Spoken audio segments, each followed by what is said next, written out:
Prince Albert piercings, pros, cons, advantages, disadvantages by a piercer. Episode number 23 coming up right now.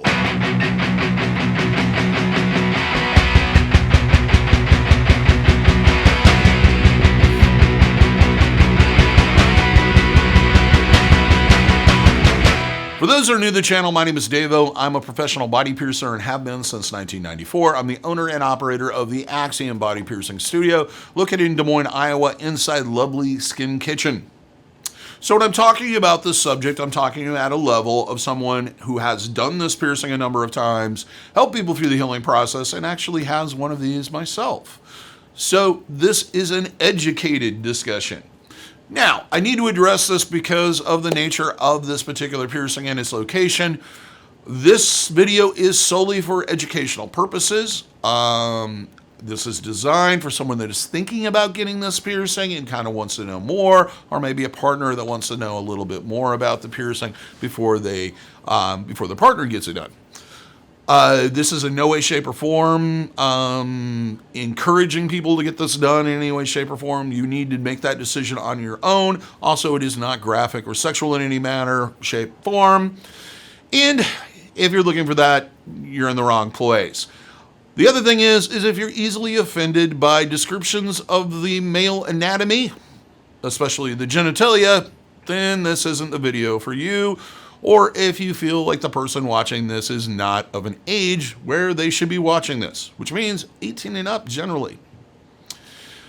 With that disclaimer out of the way, let's describe exactly what that piercing is. What is a Prince Albert piercing? A Prince Albert piercing is located on the underside of the penis. There's kind of a natural curvature to the bottom of the glands that kind of forms almost a triangle. The piercing goes through that area into the urethra, and then the jewelry threads out the front of the urethra. It is either done dead center if the tendon isn't pronounced or there's no blood vessels in the area. If there is, then it's done one side or the other, usually done to the side that you dress to. That's a term a lot of people don't know until they get the piercing, because it's a term that comes from the tailoring industry. They would ask you what side you dress to by meaning which side does your penis naturally lay to, your left or your right. And then they would adjust how they measured you, your inseam, and they would also tailor the clothing so that it would hang right and you would avoid bulges. Simpler time. Now everything comes off the rack. Anyway, so if you have this piercing and you're freaking out because your piercing's not dead center, that's the reason why. And your piercer should have talked to you about that while they were doing the marking and talking about the best placement. Now let's get on to the pros. Advantages. We're going to give you 5 of them. Number 1. For most people, increases sexual sensation and pleasure in that of their partner. Everybody's different. This is not going to suddenly make things 50 times better, and that may fade over time. Always understand that when it comes to things like this, your brain is your biggest sexual organ. Nothing improves, or nothing's going to affect things by piercing them. It may make it better. It may make the sensation slightly different, but you need to understand that going in. Number 2, has a long history of healing. This is not a new piercing. This has been around since at least the late 70s, pioneered by people like Jim Ward of Gauntlet and etc. This, personally, like I said, I have my own. I've done thousands of them and had no issue. So this is an fairly easy heal, though there are some precautions that need to be taken, and we'll get into those later. Usually heals fairly quickly, also usually healing out in roughly anywhere from, I usually say 6 to 8 weeks, but I do suggest treating like a healing piercing for 3 months, especially if you're sexually active. Number 3, this one is not a very painful piercing to get done. I know the first thing you think of when you hear the word genital piercing, you automatically, your hands double up and go over that part of your anatomy because you think it's going to hurt. I'm not going to lie to you. Initially, the initial piercing can be uncomfortable. The needle receiving tube can be very uncomfortable. But unlike other piercings, like even an upper ear cartilage or an earlobe, where you have that throbbing and aching for sometimes 20, 30 minutes afterwards, with genital piercings, it's like, oh, that hurts, and then over. Your endorphins kick in much more rapidly, and your body kind of registers pain differently in that part of your anatomy. So keep that in mind. Number 4, does not affect lifestyle as much as other piercings. You don't really have to worry about things like you would if you were having an ear piercing, and you have to worry about what headgear you're wearing, how you're sleeping, and all that fun stuff.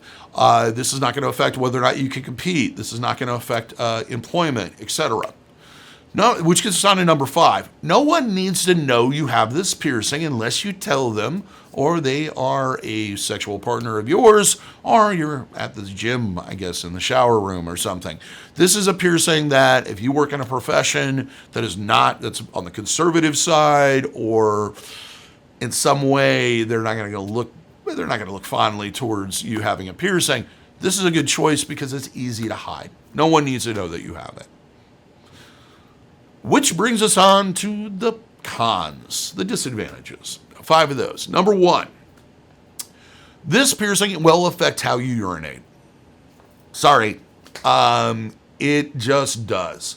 Me personally, I sit down to pee if I'm at home or I'm at work or in a clean environment where I know that toilet is cleaned on a regular basis. And when I'm out in public, I risk the urinal whenever possible. If it's a regular toilet bowl, it can be a chore and messy. Everybody thinks it's because it's all squirting out that extra hole. That's not really the case in most situations. What it is 2 things. The jewelry actually will kind of collect urine on it. The second thing is it's kind of like putting your thumb in front of a garden hose. It just affects how that urine sprays. So if you're going to be one of those people that has problems with this, doesn't like sitting down to pee or the idea of doing that, then yeah, this isn't the piercing for you. Number 2, it makes you more acceptable to STDs even after the piercing has healed. The reason being is that scar tissue is softer than regular tissue. So in theory, because you're pierced and because there's a metal object there, it could cause tearing more readily than just normal sexual activity could. So you are more acceptable to foreign pathogens such as sexually transmitted diseases, which means you should be practicing safe sex the way you're supposed to. Simple. Number 3, this piercing tends to stretch on its own, regardless of whether or not you want larger jewelry in there. This piercing, due to the weight of the jewelry, the softness of the tissue, will kind of expand on its own. The other thing is there's a large blood supply there, which makes producing tissue very rapid. So it's not uncommon to be constantly increasing the thickness of the jewelry over a short period of time until it kind of tops out and then kind of balancing back and forth. Number 5. I like that. Number 5. This piercing will bleed. Sometimes up to 4 to 5 days after the piercing is initially done. For that reason, I generally suggest wearing sanitary napkins, pads, etc. during that first week or so, not only to cut down on the amount of moisture you see in the area and the bleeding and everything else, but to give it kind of a little bit of cushioning during that initial healing period where it's most tender. So there we go. That's your 5 advantages and 5 disadvantages. Let's move on to the consultation. If you came into my studio, what would I tell you initially about this piercing to help you make an educated decision?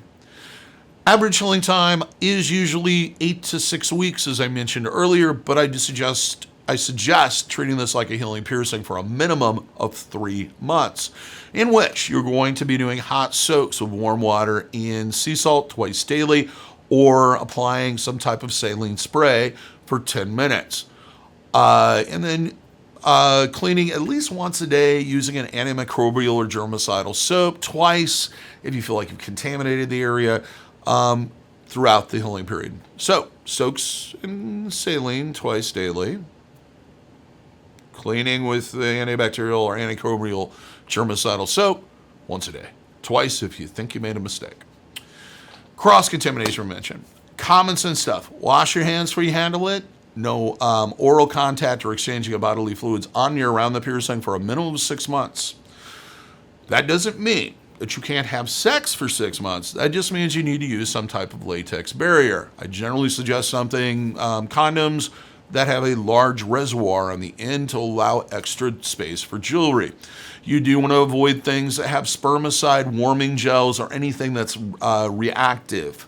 I have never, people always ask me about lubricant. Water-based is your best option. I've been recently asked about silicone. I just haven't really gotten enough information about silicone to say yes or no on that one. Water-based is usually your best bet, and just plain lube, not all the other stuff. No spermicide. Also, stay away from things that are ribbed or extremely tight when it comes to condoms. Sex whenever you're comfortable. Gentle at first, of course, and if it hurts to do something, don't do it. It's that simple. Now, the reason why we want you to do this for 6 months is because the piercing is fragile during that first 6 months. And even if you've been with a partner for 20 years and you know that neither of you are carrying anything that you need to be worried about, I'm more concerned about the bacteria in getting an infection because everybody's a little different. Everybody has their own balanced variety of microorganisms that aren't acceptable to you. You have your own personal ones. You're special. So that's why we talk about that. And the reason why 6 months is usually at that point in time, it's fairly strong and is not going to be as easy to tear as it would be during that first 6 months. Also, keeping your environment clean, clothing, bedding, towels, anything that may come in contact with it. Do not submerge the piercing in bodies of water you can't control the quality of, which is everything but your own clean bathtub. Keep pets away from it. Don't let them sleep in the bed with you. They're just germ magnets. As I mentioned earlier, these piercings do bleed off and on from anywhere from 1 to 5 days, so it's a good idea to wear some type of pad or sanitary napkin for that period of time, just to cut down the likelihood of staining clothing, having kind of strange conversations with coworkers, and etc. Preparing for this piercing, I would suggest picking a weekend or a 3-day weekend where you can kind of relax and sit around the house. Clothing-wise, personally, boxer briefs are probably going to be your best bet. Boxers are okay, but you kind of want to keep things stationary during that initial healing period. Okay, so that pretty much sums up that. If you had any more questions, or maybe I brought up something that kind of blazed over and you're like, please leave a comment. I answer comments whenever I can. I'm happy to answer any questions you may have concerning this particular piercing or other piercings. If you feel like I missed something or you have an additional hint that you'd like to share with our community here that we're building, please leave a comment. If you like the video, give me a thumbs up. If you'd like to see more of these, do subscribe. I would also suggest that you check out our merchandise store on spreadsheet.com. We have a number of t-shirts up there as we speak, and you can customize them and put in what you like, color-wise and all that fun stuff. Link is in the description. Also, I put a link to the blog that I wrote on it.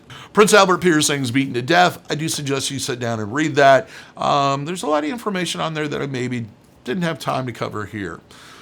Till next time, though, have a good day. Hope all your piercings heal with ease and without issue. And if you're in the Des Moines, Iowa area, I hope to see you for your body piercing needs in the future. I don't know, overdo it.